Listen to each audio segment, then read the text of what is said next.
bonne bestiole. Salut. Ah non, c'est un petit salut ça. Dans le dernier épisode, on a vu les règles de base pour voler. Donc nos 3 planches pratiques, etc. Dedans, on avait survolé rapidement le concept des catégories drones.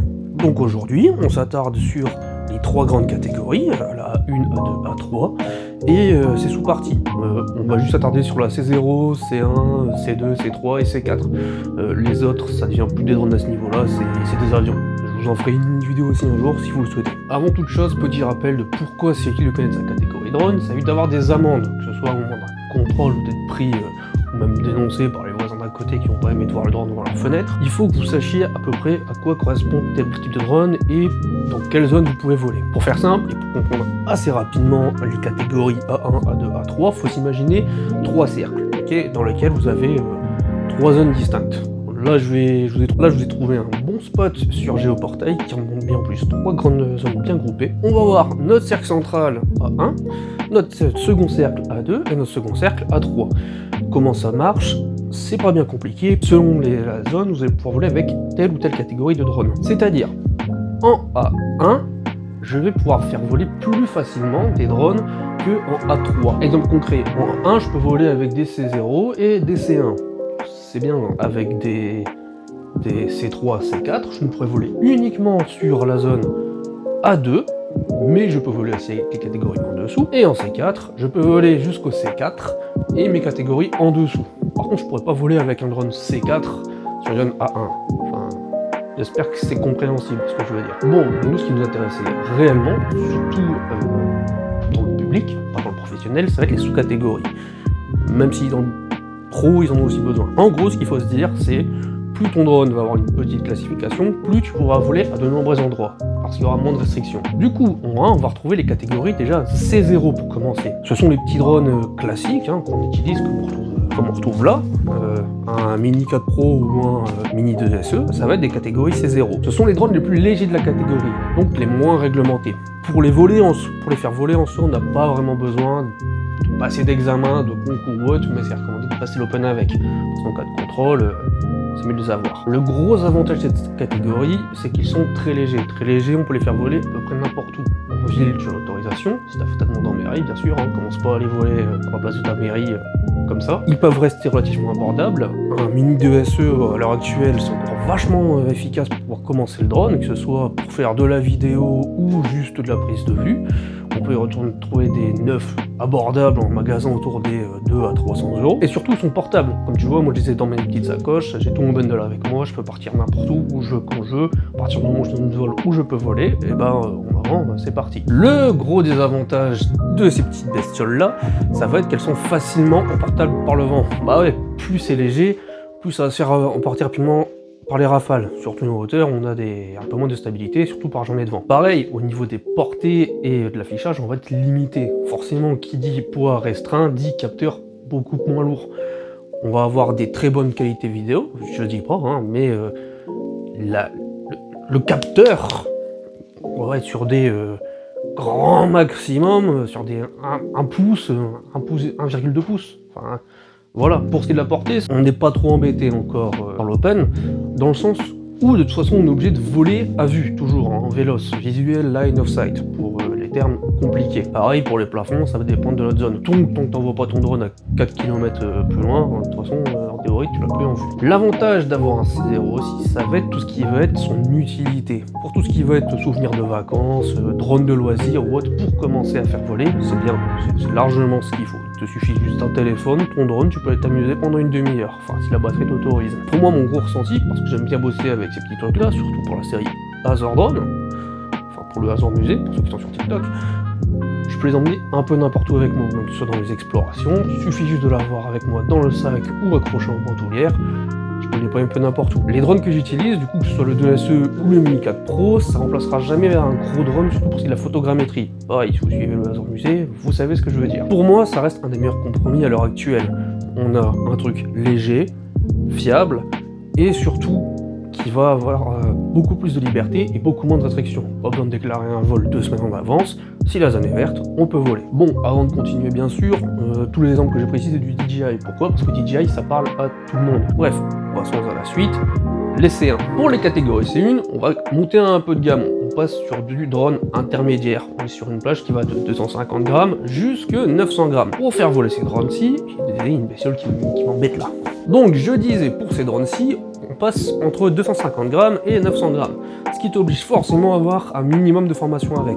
Là où il te faut obligatoirement l'Open A1, A3. Je le rappelle, c'est gratuit sur le site d'Alpha Tango. Et vous les doigts du cul pendant une heure les gars, vous avez votre Open. Je vous le dis, c'est rien de plus. Pour ce qui va être de la partie légale, il te faudra donc avoir ton Open et enregistrer ton drone, plus faire les déclarations de vol avant chaque vol. Ce qui est logique, on va pas faire cette déclaration juste après. Mais on va aussi commencer à entrer dans les drones un peu plus professionnels. Là, on va à partir de ce moment-là, pour ceux qui veulent faire du drone professionnel, la catégorie A1, vous pouvez travailler avec. Là où là, c'est 0, vous pouvez pas. Au de loin, c'est 0, comptez comme un jouet. Ouais, un Mini 4 Pro à 1000 balles, ça fait cher le jouet quand même. Les gros avantages de la catégorie C1, ça va être déjà une meilleure portée, une meilleure résistance au vent, des outils professionnels qui vont être intégrés. Le plus gros inconvénient, bien sûr, ça va être que vous avez plus de restrictions. Forcément, vous augmentez de catégorie, donc tout ce qui est ville, tout ça, c'est mort. À moins d'avoir un 2 et une autorisation spéciale, vous pourrez pas voler avec. Gros autre inconvénient, même sur des endroits verts, vous avez une hauteur qui est toujours restreinte. N'oubliez pas, 120 mètres, C0, C1, vous êtes débridé à 120 mètres de haut. Ce qui est dommage quand vous avez des drones qui peuvent aller à plusieurs kilomètres de distance. Putain, mais c'est quoi cette journée des bestioles qui me cassent les... Et des chats qui disent. Donc je disais, le gros inconvénient, c'est d'avoir un drone que vous pouvez envoyer à plusieurs kilomètres, mais vous êtes plafonné quand même. Ça n'empêche, et vous pouvez quand même faire beaucoup plus de choses avec. Forcément, avec un R3, tu vas pouvoir faire de l'inspection de toit ou de la relevée topographique, là où avec même un Mini 4 Pro, tu pourras pas la faire. Pourquoi ? Vu que sur un catégorie C, t'as un meilleur objectif, plus de poids et beaucoup plus de fonctionnalités, certains intègrent même du coup, comme je l'ai dit tout à l'heure, des balises RPK. Et pour ceux qui savent ce que c'est, vous savez que c'est très utile, surtout en relevé de données. Dans quel cas c'est fortement utilisé pour tout ce qui va être de l'inspection en urbaine. Attention quand même, vous n'allez pas commencer à envoyer le drone faire une inspection d'un immeuble entier, parce que là, 1, ça va être long et 2, un peu dangereux quand même. 2, du tournage léger. Bon, quand on dit tournage léger, c'est... on va pas faire des films en 4K en 130 images par seconde, mais tout ce qui va être trucs de réseaux sociaux, tout ça, vous pouvez en servir. Après, pour faire des réseaux sociaux, au-dessus d'un C0, les gars, ça viendra beaucoup moins cher, et surtout, vous serez plus libre de fonctionnement. Putain, c'est chaud. C'est lequel ? Dire bonjour ? Dire bonjour à la caméra. Dis bonjour aux gens. Bah ouais, miaou. Bon, de toute façon, dans 5 minutes, il est de retour, c'est sûr, à 100%. Bon, pour la catégorie C2, on arrive dans les parties semi-pro. Tout de suite, on va commencer à penser aux grosses catégories de chez DJI, les Mavic et les R2S. Qui dit gros drone, qui vont jusqu'à 2 kg, dit formation nécessaire. Là, il faudra le A2. Le A2, ça est un petit peu... votre permis moto, 50 cm3, ok, vous commencez à parler un peu, mais il y a des limites quand même. On pourrait même comparer ça au permis de conduire en fait. Forcément, au niveau avantage, on est 10 fois plus stable, beaucoup plus d'autonomie, une qualité d'image qui est forcément meilleure. Enfin, je dis forcément, ça dépend de la génération. Tout doux, commencez pas à m'insulter avec vos DJI Phantom qui sont rafistolés de tous les côtés. On commence à avoir forcément des conditions de vent qui sont optimales. Comme certains drones qui peuvent prendre des rafales de 54 km/h dans la tronche à 120 mètres de haut. Et forcément, de ce côté-là, niveau inconvénient, il y a déjà le premier, le prix. Un R2S, même d'occasion à l'heure actuelle, c'est au minimum 1000 balles. Ça fait cher. Et les batteries, on n'en parle même pas, claquer 200 balles dans des batteries. Bref, si vous voulez un combo complet, il va falloir dépenser un bon 2000 balles au minimum. Les réglementations. Alors là, avec les catégories C2, tout ce qui va être zone A1, vous oubliez, c'est mort. Sauf pareil, encore une fois, autorisation spéciale ou vol déclaré 2 semaines à l'avance. Et vous devez garder plus de distance. Et oui, avec les vols C2, si vous voulez voler par exemple ne serait-ce qu'au-dessus d'une personne ou autre, vous ne pouvez voler qu'au-dessus des personnes concernées dans la manipulation. Exemple, vous tournez un court-métrage, vous ne pouvez voler uniquement au-dessus de vos figurants qui en font partie. À une seule condition, que votre drone soit équipé du mode basse vitesse, et d'être au maximum à 5 mètres de la personne. Si vous avez pas ces deux conditions-là, vous volez au-dessus de personne. Bon, je vous fais pas de schéma, ces drones-là sont utilisés sur des trucs beaucoup plus gros.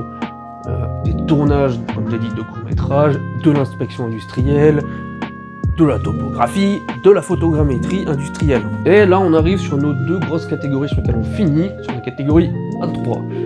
Les A3 en sous-catégorie, ça va être les C3, C4 et ainsi de suite qui vont augmenter. Ici, on va se focaliser sur les C3, C4. Là, c'est les monstres. Ça peut être des paquebots les bordels. Faut savoir qu'un drone au sens terme, ça peut aller de 0 jusqu'à plusieurs tonnes. Quand on parle de tonnes, on va parler des drones militaires. Mais ça pareil, ce serait une autre vidéo. Il y a tellement de trucs à dire sur les drones militaires, il y en a tellement de sortes différentes, il y aurait beaucoup à dire. Pour ces drones-ci, forcément, ils seront automatiquement déclarés en A3. Toujours. Il n'y a pas à chercher, c'est du A3 ou rien. Pour ce qui va être des formations, ça va être des formations approfondies sur telle plateforme, déclaration de vol auprès de la DGAC, parce que vous envoyez pas un truc de 25 kg dans les airs comme ça. L'autorisation de la DGAC pour terminer. Ça c'est sûr, s'ils disent non, c'est non. Les gros avantages des plateformes comme ça, c'est que vous avez déjà pas de limite de portée, le vol hors vue est autorisé, vous pouvez mettre de la charge dessus, vous pouvez avoir une qualité vidéo de fou.